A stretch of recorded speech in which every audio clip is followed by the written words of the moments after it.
بڑا دھیان کرو میرے پیارے پیارے بزرگوں، دوستوں، بھائیوں.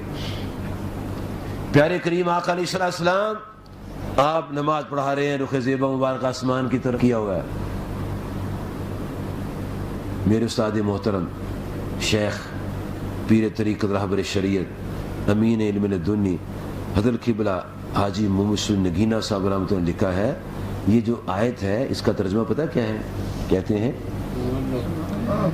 ویکھو محبوباں دی مرضی تے قبلے بدلائے جاندے نے، محبوب دے پاک اشارے تے سجدے کروائے جاندے نے.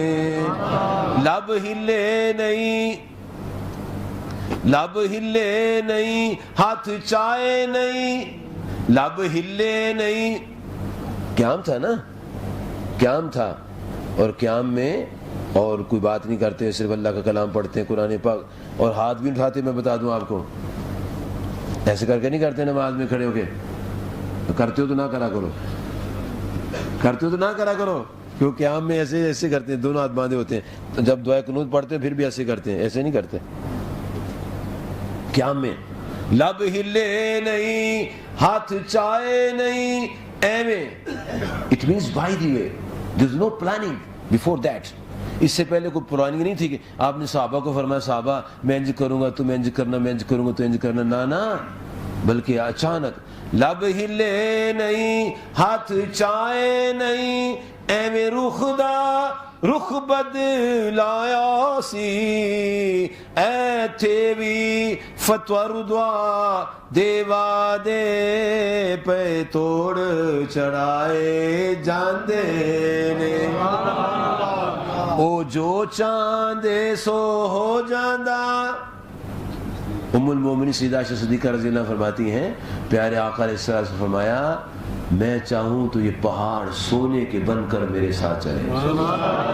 او جو چاندے سو ہو جاندہ، او جو کہندے رب من لیندا، تسی کی لگ دیو میاں جی کیوں شور مچائے جاندے. مجھے یہ بات بتاؤ، جنوں کچھ بھی دینا نہ ہوئے تے جدی گل بھی مننی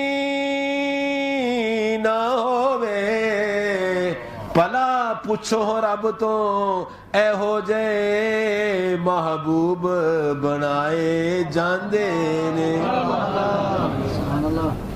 تاریخ الخلفاء باب فاروق اعظم رضی اللہ عنہ، تاریخ کا واقعہ ہے.